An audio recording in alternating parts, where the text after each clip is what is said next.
সকলোলৈকে মোৰ নমস্কাৰ। গণেশ চতুৰ্দশীৰ দিনাখন মই ঘৰতে বুনিয়া লাড়ু বনাইছিলোঁ। তাকে ভাবিলোঁ ভিডিঅ' এটা বনাই আপোনালোকৰ লগত শ্বেয়াৰ কৰোঁ। আহকচোন চাওঁ মই কেনেকুৱা বনালোঁ। প্ৰথমতে কেইটামান ইলাইচি খুন্দি ল'ব। ইলাইচিখিনি ইমান মিহিকৈ নুখুন্দিলে হ'ল, পাৰিলে বাকলিকেইটা পেলাই দিব, খালি গুটিখিনি দিলেই হ'ল। তাৰপাছত পাত্ৰ এটা বহাই লৈ একাপমান পানী দি তাতে একাপমান চেনি দি ল'ব। দি ভালকৈ উতলাই ল'ব।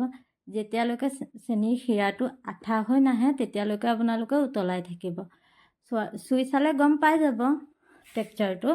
যেতিয়া চুই চাব যে আঠা আঠা হ'ল তেতিয়া নমাই থ'লে হ'ল। বেছি আঠাও হ'ব নালাগে আৰু বেছি পাতলো হ'ব নালাগে, এটা জোখত বনাই ল'ব, তেতিয়া বস্তুটো ভাল হয়।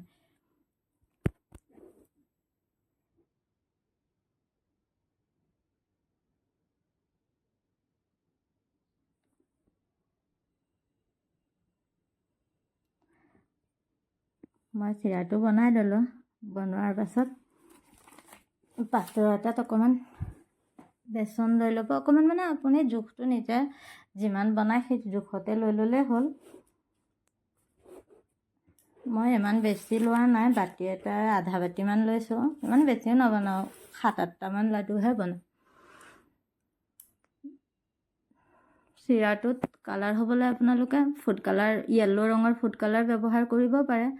নহ'লে কেশৰ তিয়াই থৈ কেশৰৰ পানীখিনি দি দিব পাৰে, বা উতলি থকা পানীখিনিত কেশৰ দি দিলে হ'ল। যদি কেশৰখিনি গৰম পানীত তিয়াই থয় তেতিয়া কালাৰটো সোনকালে আহি যায়।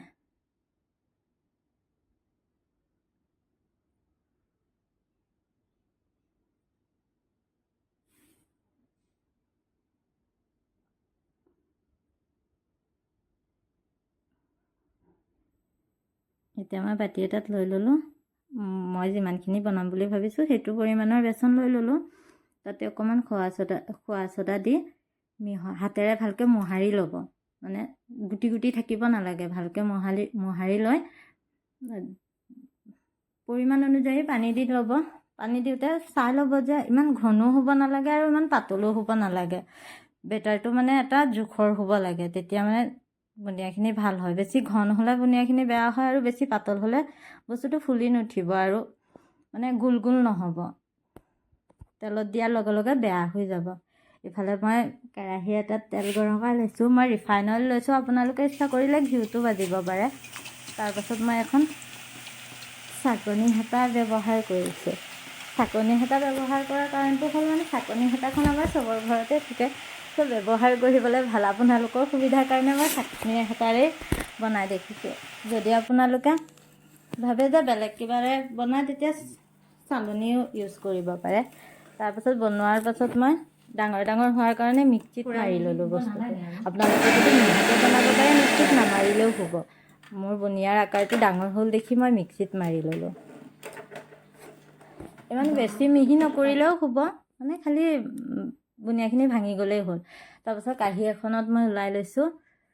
ওলাই লৈ বনাই থৈছিলোঁ যে চিৰাখিনি তাতে দি দিম। এতিয়া মই চিৰাখিনিত মিশ্ৰণখিনি ঢালি ল'লোঁ। ঢালি লৈ গেছত বহাই ল'ব, আৰু যেতিয়া চিৰাখিনিত মিশ্ৰণখিনি ঢালি দিব তেতিয়া ল' ফ্লেমত দিব আৰু অকণমান ভাজি ল'ব। ভাজি ল'ব ইমান বেছিও ভাজিব নালাগে। আপোনালোকে চুই চাব টেক্সচাৰটো, যেতিয়া লাডুটো বনাব পাৰি বাইণ্ডিংটো আহি যাব তেতিয়া নমাই দিলে হ'ল। সচৰাচৰ আমি লাডুবিলাক বনাই থাকোঁতে যেনেকুৱা কৰোঁ তেনেকুৱা চুলে টেক্সচাৰটো গম পায়ে যাব যে কেনেকুৱা হ'ব লাগে। এতিয়া নমাই লৈ মই আৰু আমি যেনেকুৱা বনাওঁ তেনেকুৱা গোল গোলকৈ বনাই লৈছোঁ।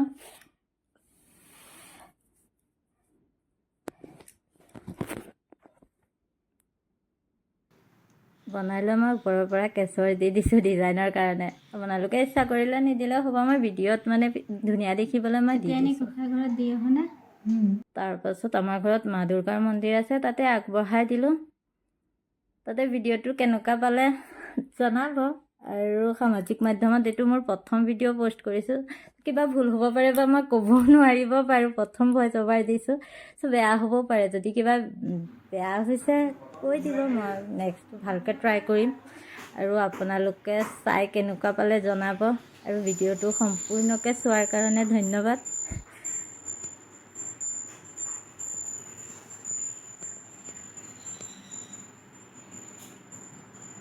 আজিলৈ ইমানেই, বেলেগ এটা ভিডিঅ' লৈ আকৌ সোনকালে আহিম।